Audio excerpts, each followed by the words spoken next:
여러분 평안하십니까? 오늘은 8월의 마지막 날인데요. 한 달 동안 무더위와 코로나 그리고 장마로 인해 수고 많으셨습니다. 오늘도 말씀과 함께 주님의 은혜 가운데 거하시기 바랍니다. 오늘 말씀은 시편 139편입니다. 말씀 개요입니다. 1절부터 6절은 모든 것을 아시는 하나님을 찬양하는 내용이고 7절부터 12절은 어디에나 계시는 하나님을 찬양합니다. 13절부터 18절에서는 창조주 하나님을 찬양하고 19절부터 24절은 악인을 미워하는 시인의 중심을 말하면서 하나님의 인도하심을 호소하고 있습니다. 말씀 묵상입니다. 오늘 말씀도 다윗의 시입니다. 다윗은 하나님이 어떤 분이신지를 누구보다 잘 알았습니다. 그래서 어제 나눈 시편 138편에서는 인자하심으로 성실하게 일하시는 하나님을 찬양했는데 오늘 139편에서도 몇 가지 내용으로 하나님을 찬양합니다. 첫째, 모든 것을 아시는 하나님을 찬양합니다. 야훼여, 주께서 나를 살펴보셨으므로 나를 아시나이다. 주께서 내가 앉고 일어섬을 아시고 멀리서도 나의 생각을 밝히 아시오며 나의 모든 길과 내가 눕는 것을 살펴보셨으므로 나의 모든 행위를 익히 아시오니 야훼여 내 혀의 말을 알지 못하시는 것이 하나도 없으시니이다. 하나님은 모든 것을 아십니다. 그래서 우리가 하나님을 부를 때에 전지전능하신 하나님이라고 부르는 것이죠. 우리는 모르는 것이 많습니다. 수많은 정보의 홍수 속에서 살고 있지만 모르는 것이 많아서 인터넷으로 수시로 검색을 해야 합니다. 누군가에게 물어봐야 하고요. 우리의 앞날도 알지 못합니다. 언제 어떻게 될지 모르고 어떻게 해야 할지를 모르고 방황할 때도 있습니다. 그러나 하나님은 모든 것을 아십니다. 그래서 우리가 하나님을 의지하는 것이죠. 그리고 하나님을 경외함으로 살아가게 되는 것입니다. 하나님께서는 우리의 생각과 모든 행위를 아시고 우리가 말하는 것도 다 아시기 때문입니다. 예수님께서 여리고를 지나가실 때 삭개오가 예수님을 만나기 위해 달려갔지만 사람들이 너무 많아서 예수님이 보이지 않았습니다. 더구나 삭개오는 키가 작았죠. 그래서 사회적 지위와 체면 다 내려놓고 나무 위로 올라갑니다. 예수님께서 삭개오가 있는 나무 아래로 지나가시다가 삭개오를 보고 말씀하시죠. 삭개오야, 속히 내려와라. 내가 오늘 너희 집에 유하여야 하겠다. 라고 말씀하십니다. 여러분, 삭개오가 얼마나 놀랐을까요? 삭개오는 예수님을 만나서 통성명을 나눈 적이 없었습니다. 그런데 예수님께서 자신의 이름을 알고 불러주시니 얼마나 놀라고 감격스러웠을까요? 예수님은 삭개오의 이름뿐만이 아니라 삭개오의 영적인 상태까지 알고 계셨습니다. 그래서 그를 만나서 그의 집으로 가신 것이죠. 예수님과의 만남을 통해서 삭개오는 구원받았고 놀랍게 변화된 삶을 살게 되었습니다. 여러분, 예수님께서 우리의 이름도 아시는 줄로 믿습니다. 우리의 이름을 부르시면서 찾아오십니다. 사랑하는 아무개야, 내가 너를 잘 안다. 내가 너를 사랑한다. 일어나 걸어라. 내가 새 힘을 줄게. 내가 도와줄게. 말씀하십니다. 둘째로 다윗은 어느 곳에나 계시는 하나님을 찬양합니다. 내가 주의 영을 떠나 어디로 가며 주의 앞에서 어디로 피하리이까? 내가 하늘에 올라갈지라도 거기 계시며 스올에 내 자리를 펼지라도 거기 계시니이다. 우리는 하나님을 말할 때 무소부재하신 하나님이라고 말합니다. 어디에나 계시다는 것이죠.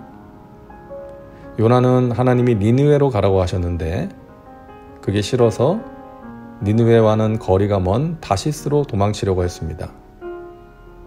그런데 심한 태풍을 만나는 바람에 바다에 던져졌고 결국 큰 물고기 뱃속에 들어가게 되었죠. 하나님은 거기에도 계셨습니다. 풍랑이 이는 바다 한가운데도 계셨습니다. 그래서 요나를 위해 큰 물고기를 준비하셨습니다. 그리고 물고기 뱃속에도 계셨습니다. 캄캄하고 냄새가 진동하고 물과 산소가 부족한 그곳에서 요나를 지켜주셨고 회개하게 하사 말씀에 순종하게 하셨습니다. 요셉은 형들에게 미움을 받아 애굽의 종으로 팔려갔습니다. 열심히 일을 했지만 억울한 누명을 쓰고 감옥에 던져졌습니다. 삶을 포기하고 싶은 절망적인 상황, 그때 거기에도 하나님은 계셨습니다. 보디발의 집에도 감옥에도 하나님께서는 요셉과 함께 하셨고 절망을 이기고 결국 많은 사람들을 살리는 통로로 쓰임받게 되었던 것이죠. 하나님은 어디에나 계십니다. 우리는 하나님의 낯을 피해 도망갈 수 없습니다. 그리고 힘들고 어두운 고난 속에서도 나와 함께 하시는 하나님의 도우심으로 이겨낼 수 있습니다. 셋째로 다윗은 창조주 하나님을 찬양합니다. 주께서 내 내장을 지으시며 나의 모태에서 나를 만드셨나이다. 내가 주께 감사하옴은 나를 지으심이 심히 기묘하심이라. 주께서 하시는 일이 기이함을 내 영혼이 잘 아나이다. 하나님께서 우리를 잘 아시는 이유는 우리를 어머니 모태에서부터 만드셨기 때문입니다. 하나님께서 우리의 내장을 만드셨고 뿐만 아니라 뇌와 심장, 뼈와 신경, 각 기관들을 정교하게 만드셨습니다. 이 조그만 몸속과 뱃속에 오장육부와 뼈와 신경과 근육들이 다 들어가 있고요. 서로 유기적으로 작용하면서 움직이고 있다는 것이 신비합니다. 하나님의 작품이기 때문이죠. 오래전 어떤 사람이 차를 몰고 가다가 차가 고장이 나서 길가에서 어찌할 줄을 몰라 하고 있는데 지나가던 차 한 대가 서더니 중년의 신사가 내려서 제가 차를 좀 봐도 될까요? 하더니 고쳐주었다는 것이죠. 그 사람이 누군가 그 자동차를 만든 포드였다는 것입니다. 그 차를 만들었기 때문에 어디가 고장이 났는지를 쉽게 알 수 있었고 고칠 수가 있었다는 것이죠. 사랑하는 여러분, 하나님께서 우리를 만드셨습니다. 그래서 우리를 가장 잘 아십니다. 우리의 아픔과 고통을 아시고 우리의 기도 제목을 아십니다. 지금 우리에게 필요한 것이 무엇인지 우리보다 더 잘 아십니다. 그러므로 여러분 걱정하지 마세요. 두려워하지 마세요. 우리가 어디에 있든지 하나님께서 거기에 함께 계십니다. 다음은 말씀 적용입니다. 오늘 말씀을 통해 당신에게 주시는 메시지는 무엇입니까? 당신 자신과 삶의 현장에 구체적으로 적용하시기 바랍니다. 이제 기도합니다. 사랑과 은혜가 풍성하신 하나님, 오늘도 말씀과 함께 살게 하시니 감사합니다. 전지전능하시고 무소부재하신 창조주 하나님을 찬양하고 의지합니다. 우리가 큰 풍랑을 만날 때에도, 물고기 뱃속에 있을 때에도, 감옥 안에 있을 때에도 함께 하셔서 우리를 도와주시니 감사합니다. 지금 여기 나와 함께 하신 하나님을 알게 하시고 그 믿음으로 걱정과 근심, 두려움을 이기게 하여 주옵소서. 예수님의 이름으로 기도하옵나이다. 아멘. 오늘도 말씀과 함께 은혜 가운데 거하시기 바랍니다. 여러분 사랑하고 축복합니다. 주의 신을 내가 떠나 어디로 피하리까. 주는 모든 것 아시오니 어디로 다니리까. 내가 치며 저 바다 끝에 거해도 어둠도 숨기지 못하리라. 주님의 손이 날 인도해. 주님은 내 모든 것을 지으신 분이시니 주님의 위대하심을 내가 고백하리라. 주의 신을 내가 떠나 어디로 피하리까. 주는 모든 것 아시오니 어디로 다니리까.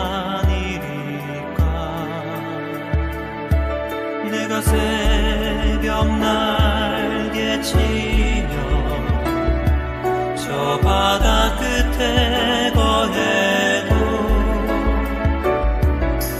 어둠도 숨기지 못하리라. 주님의 손이 날 인도해.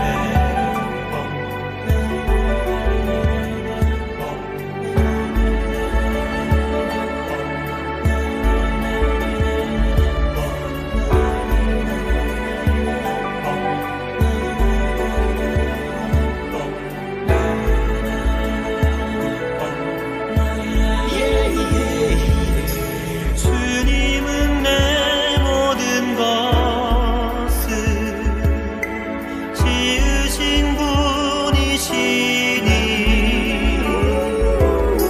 주님의 위대하심을